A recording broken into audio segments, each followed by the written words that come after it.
So the idea, right, the idea that we're not going to be there, you can forget that, right? So we're going to have an intense security competition. Now, just very quickly, a lot of people argue that there's a way out of this. We can have some sort of condominium, some sort of concert. The United States and China can get together and they can divide up East Asia and live happily ever after. This is not my understanding of how international politics works. International politics is a zero-sum game. And the Chinese smartly, I'm going to be clear here, the Chinese smartly want to dominate Asia, and they want the Americans out. We want to maintain the status quo. We do not want China to get any more powerful than it is today. Right? So there's not going to be a condominium. They're going to push hard, and we're going to push hard.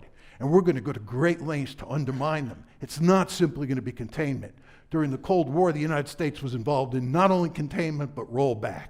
We will be engaged in rollback. And if you look at what President Trump is doing, that's not just containment, that's rollback.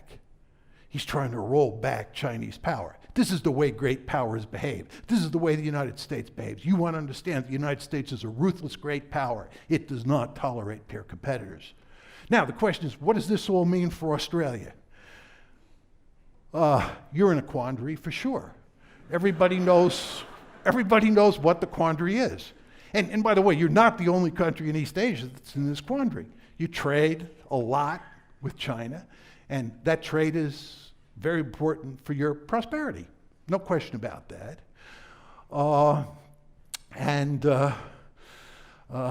Security-wise, you really want to go with us. It makes just a lot more sense, right?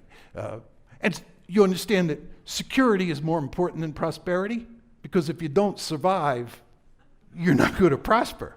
Survival is of the utmost importance because you can't pursue any other goals if you don't survive, right? So security's got to be number one. So you'll sacrifice prosperity for security, right? That's what will happen. That's why you'll be with us. Now, some people say there's an alternative.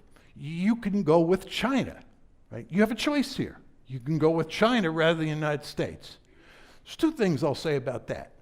Number one, if you go with China, you want to understand you are our enemy. You are then deciding to become an enemy of the United States. Because we're talking about an intense security competition.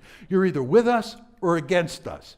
And if you're trading extensively with China and you're friendly with China, you're undermining the United States in this security competition. You're feeding the beast from our perspective. And that is not going to make us happy. And when we are not happy, you do not want to underestimate how nasty we can be. Right? Just ask Fidel Castro.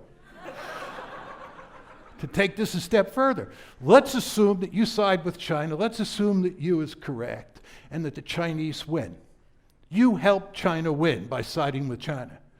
You think you're going to be happy in that world? You don't think they're going to interfere with your sovereignty? You got to come over to the Western Hemisphere, go down to Central America, go down to South America, and ask those countries down there how they like living with the United States of America. We have a rich history of doing horrible things in South and Central America, right?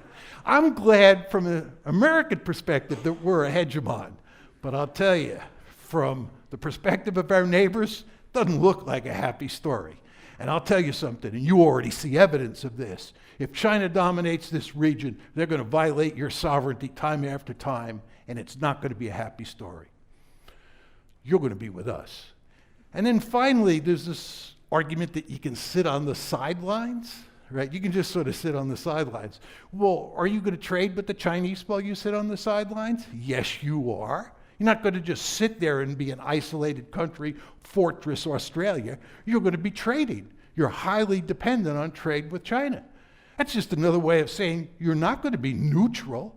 You're going to be in bed with the Chinese. And again, that's not going to make the Americans happy. And if it does work out and China wins, you're going to regret it till the day you die. And you, of course, know that. And that's why you'll side with the Americans. And I'm not saying that siding with the Americans is a day at the beach. It's not. But it's the least bad of two alternatives.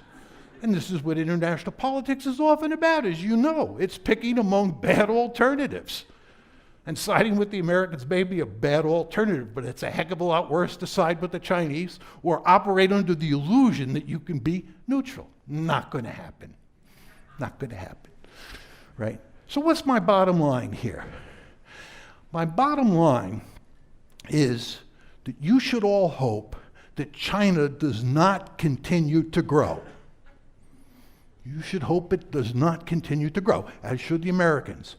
But if it does continue to grow, you should, and I believe you will, side with Uncle Sugar. Thank you.